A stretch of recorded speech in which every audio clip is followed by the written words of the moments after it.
Hey y'all, welcome to the SMP and welcome to the Cove. Honestly, I've been trying to find a way to make this video for a week now. So I built all this under the assumption I was recording. I was not for the very beginning. And every time I try to redo this video, I keep on trying to cram in new things. And I don't want a super long video. I want a super short video. So we're just going to answer the question, how did we get here? So later you'll see sort of a construction montage of everything, but this started with a 3 a.m. binge session, just kind of playing and building this tower and a few other things.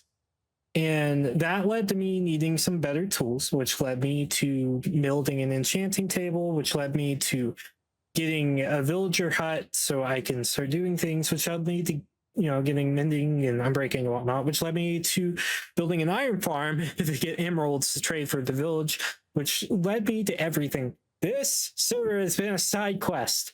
I've been trying my darndest to not make it so, but everything to this point has been. I'm only really just getting to a point where I can actually start doing projects that like actually are fun to do.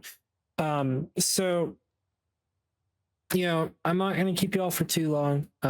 This is my base. This is, I call it the Cove.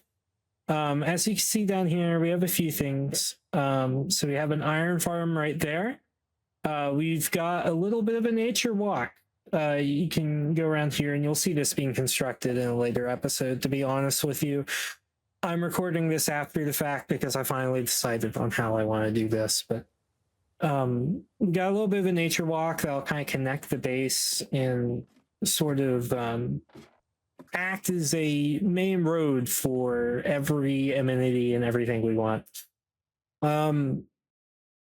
We will be doing a bunch of things. Like, first up, the next thing on my list is actually a gunpowder farm. I have an elytra, I just can't use it. And so that's kind of the next step. And then we're going to be building a shopping district and a few other things. The villagers used to be in the hole down here, as you could see, and now they're not, very clearly. And because I moved them up here to be on level with everything, so if I need to move my villagers again, I'm not moving them up and down a massive Y level like I did before. So yeah, that's kind of just this, I didn't want to really do a really long video here just because the longer I wait to get this out, the more I'm going to have to cram in, explain, and the less it's going to make sense to even do this. So, welcome to the SMP. My name's Razor. And come join me as we build this little piece of paradise. Up here in a minute, you're gonna see some footage of me building a few of the things. You'll see me building the dam over there, which is a lot larger project than you think it would be because I had to terraform both ends. I had to push it all the way down. I had to build it up. I had to make sure a bunch of different things. Along with that, you'll see sort of just the general construction of everything. You'll see the villager hut and a bunch of the old base. Anyway, I'm sorry if this keeps you too long, but just kind of enjoy watching me suffer through mindless labor tasks. And I promise things will get much, much more interesting. Hey y'all, this is Editing Razor here. As I was going through, like literally the moment before I exported it, something happened in Vegas, and I kid you not, it like quadrupled all my footage. It added back in deleted footage. I'm not sure what I pressed. I'm not sure what happened, but regardless of what I do, like it didn't back up. It didn't do any of these things. So I've scrambled together this footage to the best of my ability without completely restarting. And I just want to apologize too. I know this video and the audio hasn't been the best. The video I realized was actually set into 1080p 30 because it was my Beat Saber profile. And of course, that was meant for VR, not Minecraft. So going forward, all the footage you see for the most part should be 1440 60, which is actually going to look nice. And as for the audio, I'm working on making the noise reduction sound a little less techy. Anyway, enjoy watching me suffer. This did really take a few days. And it really, I'm really looking forward to building.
All right, well, that about wraps it up. As you see, we've made some serious progress from the beginning of the base. Like, I can probably flash some pictures here of what the base used to look like, and as you can see, it's changed a lot. I didn't actually start with too much land. I kind of pulled the dot and kind of expanded the amount of territory I have in general, just because I built in the mountains. Anyway, I hope you all have enjoyed this video, and I'll catch you all on the flip side.